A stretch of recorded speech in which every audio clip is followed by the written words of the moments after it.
Hello students. आज मैं कृतिका पाठ्य पुस्तक का पाठ 2 जॉर्ज पंचम की नाक का सारांश प्रस्तुत कर रही हूँ। पाठ की रीडिंग आप स्वयं करेंगे। तो लेखक कमलेश्वर हिंदी के प्रसिद्ध साहित्यकार थे। इन्होंने कई पत्र पत्रिकाएं का संपादन किया, जिसमें सारिका, दैनिक जागरण, दैनिक भास्कर प्रमुख हैं।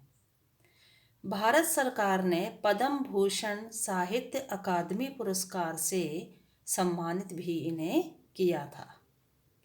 इनकी मृत्यु 27 जनवरी 2007 को हुई है। इस कहानी में लेखक ने मुहावरे के अर्थ का विस्तार करके व्यंग्यात्मक उपयोग किया है। हमारे समाज में नाक इज्जत का प्रतीक मानी जाती है। इतना ही नहीं, नाक से जुड़े अनेक मुहावरे भी हिंदी में प्रचलित हैं, जैसे नाक कटना और नाक काटना प्रमुख हैं। इसी मुहावरे के अर्थ का विस्तार करते हुए इसका व्यंग्यात्मक उपयोग किया है। कमलेश्वर ने जॉर्ज पंचम की नाक कहानी में सारा व्यंग्य नाक शब्द पर केंद्रित करते हुए लेखक ने अंग्रेजी हुकूमत से आज़ादी मिलने के बाद भी सत्ता से जुड़े विभिन्न प्रकार के लोगों की औपनिवेशिक यानी कि उस समय की मानसिकता और विदेशी आकर्षण पर गहरी चोट की है। अपने कथ्य में सफल यह कहानी पत्रकारिता की सार्थकता को तो रेखांकित करती ही है, साथ ही व्यावसायिक पत्रकारिता के विरुद्ध भी खड़ी दिखाई देती है। कथाकार के साथ साथ कमलेश्वर का सफल पत्रकार का रूप भी यहाँ देखा जा सकता है। तो जॉर्ज पंचम की नाक का मैं आपको सारांश बता देती हूँ। तो इसमें लेखक बताता है कि बहुत समय पहले की बात है, एलिजाबेथ द्वितीय के भारत आने की चारों तरफ चर्चा थी। दर्जी पोशाकों को लेकर परेशान था कि रानी कहाँ क्या पहनेगी। गुप्तचरों का पहले अंदेशा था कि तहकीकात कर ली जाए। नया जमाना था, सो फोटोग्राफरों की फौज तैयार थी। इंग्लैंड के अखबारों की कतरनें भारतीय अखबारों में छप रही थी। सुनने में आया कि रानी के लिए 400 पाउंड का हल्का नीला सूट बनवाया गया है, जो भारत से मंगवाया गया था। रानी एलिजाबेथ की जन्मपत्री और फिलिप के कारनामे छापे गए। लेखक व्यंग्य करते हुए कहता है कि अंगरक्षकों, रसोइयों की तो क्या, एलिजाबेथ के कुत्तों तक की जीवनियां अखबारों में छप गईं। इन दिनों इंग्लैंड की हर खबर भारत में तुरंत आ रही थी। दिल्ली में विचार हो रहा था कि जो इतना महंगा सूट पहनकर आएगी, उनका स्वागत कितना भव्य करना पड़ेगा, कितना जोर शोर से करना पड़ेगा। किसी के बिना कुछ कहे, बिना कुछ सुने राजधानी सुंदर, स्वच्छ तथा इमारतें सुंदरियों की तरह सजा दी गई। लेखक आगे बताता है कि दिल्ली में किसी चीज की कमी नहीं थी, एक चीज को छोड़कर, और वह थी जॉर्ज पंचम की लाट से नाक गायब थी। ठीक है बच्चों, तो यहाँ पर क्या है, जो नाक है एक तरह से इज्जत का द्योतक माना गया है। ठीक है।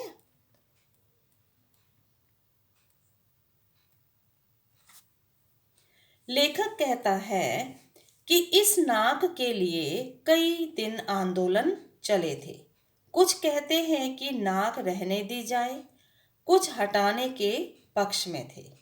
नाक रखने वाले रात दिन पहरे दे रहे थे। नाक रखने वाले यहाँ पर भी मुहावरा प्रयोग किया गया है। नाक रखना मीन्स इज्जत रह जाना, इज्जत रखने किसी की। तो लेखक कहता है कि भारत में जगह जगह ऐसी नाकें थीं और उन्हें हटा हटा कर अजायब घर पहुंचा दिया गया था। कहीं कहीं इन शाही नाकों के लिए छापामार युद्ध की स्थिति बन गई थी। लेखक कहता है कि लाख चौकसी के बावजूद इंडिया गेट के सामने वाले खंबे मीन्स खंबा मीन्स थंब, ठीक है, पोल से जॉर्ज पंचम की नाक चली गई और रानी पति के राज्य में आए और राजा की नाक ना पाए तो इससे बड़ी व्यथा क्या हो सकती है। यानी कि रानी के यहाँ आने पर, भारत आने पर उसका असम्मान, अपमानित उसको किया जाना चाहते थे। सभाएं बुलाई गईं, मंत्रणा हुई कि जॉर्ज की नाक इज्जत का सवाल है। इस अति आवश्यक कार्य के लिए मूर्तिकार को सर्वसम्मति से यह कार्य सौंप दिया गया।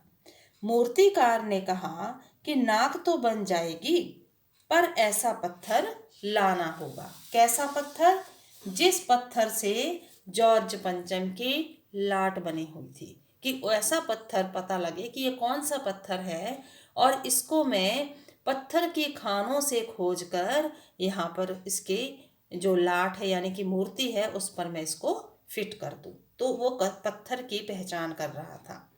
सभी नेताओं ने पत्थर लाने की बात पर एक दूसरे को ऐसे ताका यानी कि देखा जैसे यह कार्य अपने से पहले दूसरे पर थोप रहे हों। फिर इस सवाल का हल क्लर्क को सौंप कर हो गया। क्लर्क ने पुरातत्व विभाग की, पुरातत्व मीन्स पुराने विभाग की फाइलें चेक की। कुछ हासिल ना होने पर कांपते हुए समिति से माफी मांग ली। सबके चेहरे उतर गए। अब एक और कमेटी तैयार करके यह काम उसे हर हालत में करने का आदेश दिया गया। दूसरी समिति ने फिर मूर्तिकार को बुलाया और मूर्तिकार ने कहा कि भारत में क्या चीज है जो नहीं मिलती। वह हर हाल में यह काम करेगा, चाहे पूरा भारत खोजना पड़े।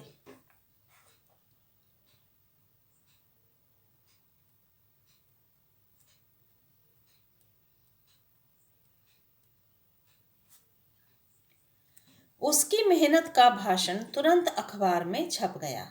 मूर्तिकार ऐसे पत्थर की खोज करने गया जिससे लाट पर मूर्ति बनी थी, परंतु उसने निराशाजनक जवाब देते हुए कहा कि नाक विदेशी पत्थर की बनी है। सभापति ने क्रोधित होकर कहा कि कितने बेइज्जती की बात है कि भारतीय संस्कृति ने पाश्चात्य संस्कृति पूरी तरह अपना ली, फिर भी पत्थर नहीं मिला। उदास मूर्तिकार अचानक चहक कर बोला कि उपाय है एक, लेकिन अखबार वालों तक ना पहुंचे। सभापति खुश हुआ। चपरासी ने गुप्त वार्ता के लिए, गुप्त वार्ता में आपसी जो बातचीत हो रही थी उनकी, उसको गुप्त रखने के लिए सारे दरवाजे बंद कर दिए। बंद कमरे में यानी कि उसकी मीटिंग रखी गई। मूर्तिकार झिझकते हुए बोला कि ये एक सलाह है, लेकिन अखबार वालों तक ना पहुंचे। सभापति खुश हुआ और गुप्त कमरे में उनकी एक मीटिंग रख दी गई। उसने कहा कि अगर इजाजत हो तो अपने नेताओं की किसी मूर्ति की नाक उतारकर इस पर लगा दी जाए। कुछ झिझक के बाद सभापति ने खुशी से स्वीकृति दे दी और कहा कि कार्य को बड़ी होशियारी से अंजाम देना पड़ेगा। लेखक आगे कहता है कि नाक के लिए मूर्तिकार फिर यात्रा पर चल दिया।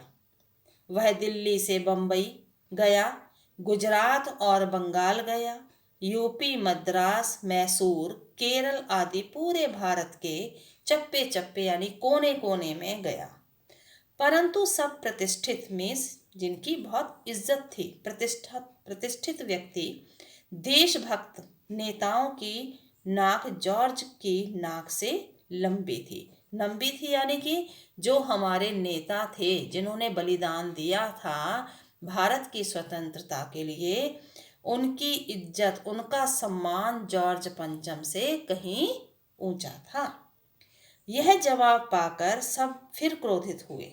मूर्तिकार ने ढांढस में दिलासा, ढांढस बंधाते हुए कहा कि सन 42 में शहीद हुए बच्चों की नाक शायद ऐसी मिल जाए, क्योंकि उसको ये हो गया कि जो हमारे बाकी स्वतंत्रता सेनानी थी उनकी तो नाक उससे ऊंची थी। अब उन्होंने कहा कि 42 में जो बच्चे शहीद हुए हैं उनकी नाक देखते हो। परंतु दुर्भाग्य, बच्चों की नाक भी जॉर्ज की नाक से बड़ी थी। मूर्तिकार ने फिर निराश होते हुए जवाब दे दिया। दिल्ली की तमाम तैयारियां पूरी हो गईं, परंतु नेता नाक के लिए परेशान थे। मूर्तिकार पैसों का लालच नहीं छोड़ पा रहा था। उसने एक और उपाय सुझाया कि 40 करोड़ जनता में से किसी का तो नाक नाप का मिलेगा, और इसके लिए आप परेशान ना हो, क्योंकि नाक की जिम्मेदारी उसकी है। कानाफूसी के बाद, कानाफूसी यानी धीरे धीरे कानों में बातें करनी, कानाफूसी के बाद उसे इजाजत दे दी गई, परमिशन दे दी उसको। लेखक कहना चाहता है, कह रहा है कि दूसरे दिन अखबार में सिर्फ इतना छपा कि जॉर्ज को जिंदा नाक लगाई गई है। ये बहुत बड़ा मजाक किया है अखबार वालों ने कि जिंदा नाक थोड़ी ना किसी के लग सकती है। तो नाक से पहले हथियारबंद सैनिक तैनात किए गए, तालाब को साफ कर ताजा पानी भरा गया। तो जहां पर उसकी जॉर्ज पंचम की लाट यानी कि मूर्ति स्थापित थी, वो एक तालाब था, उसके बीच में उसकी मूर्ति थी। ठीक है, तो उसमें ताजा पानी भरा गया ताकि जिंदा नाक सूखे नहीं। मूर्तिकार स्वयं अपने बताए हल से परेशान कुछ और समय मांग रहा था। उसने हिदायत अनुसार नाक लगा दी, लेकिन उस दिन अखबार में कोई खबर नहीं छपी। क्यों नहीं छपी? क्योंकि जितने भी पत्रकार थे वो सभी इस बात से नाखुश थे।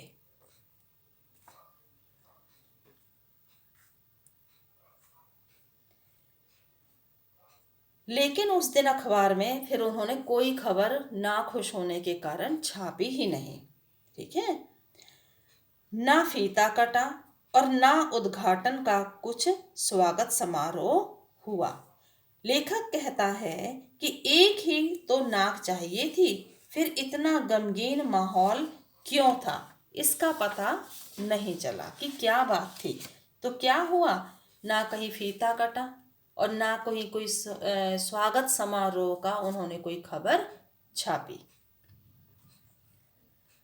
तो इससे हमें पता लगता है कि जो भारतीय बलिदानी थे वो जॉर्ज पंचम से कहीं सम्माननीय थे। तो बेटे इसमें हमें ये है, जॉर्ज पंचम की जो नाक पाठ का संदेश है, तो हमें इससे यह संदेश मिलता है कि हमें अंग्रेजी सत्ता यानी कि ब्रिटिश शासन से जुड़े किसी भी व्यक्ति में आस्था यानी कि विश्वास या श्रद्धा ना रखते हुए अपने देश के स्वतंत्रता सेनानी या महापुरुषों में ही आस्था रखनी चाहिए।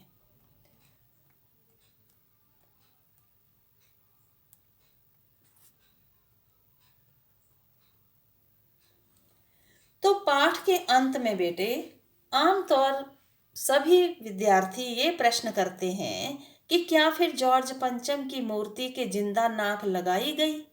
तो बेटा नहीं, जिंदा नाक नहीं लगाई गई।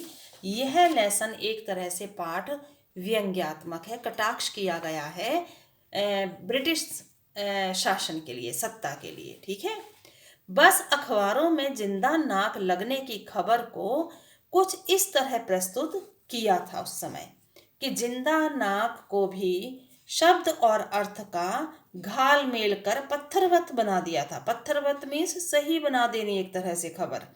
घाल मेल कर देना, उसको मिलावट कर देनी, गड़मड़ कर देना शब्दों को। ठीक है। अखबार वालों ने खबर छापी कि जॉर्ज पंचम की जिंदा नाक लग गई है, यानी ऐसी नाक जो कतई पत्थर की नहीं लगती है। इस तरह जिंदा नाक लगने की खबर को शब्दों में तालमेल या वाक्पटुता से लिया गया। वाक्पटुता होता है आविष्कारशील, किसी चीज को बना चढ़ाकर बताना, कहना, रूप से प्रस्तुत करना, या आविष्कारशील रूप से सोचने और जल्दी से समझने की बात किसी भी भाषण स्पीच में कह देना। तो इस तरह हमें इससे यह शिक्षा मिलती है कि हमें अपने देश के स्वतंत्रता सेनानियों, बलिदानियों का ही सम्मान करना चाहिए। ठीक है बेटा, और आपने यह पाठ अपने आप पढ़ लेना है अब, और मैं आपको इसके क्वेश्चन आंसर भेज दूंगी। थैंक यू बेटा।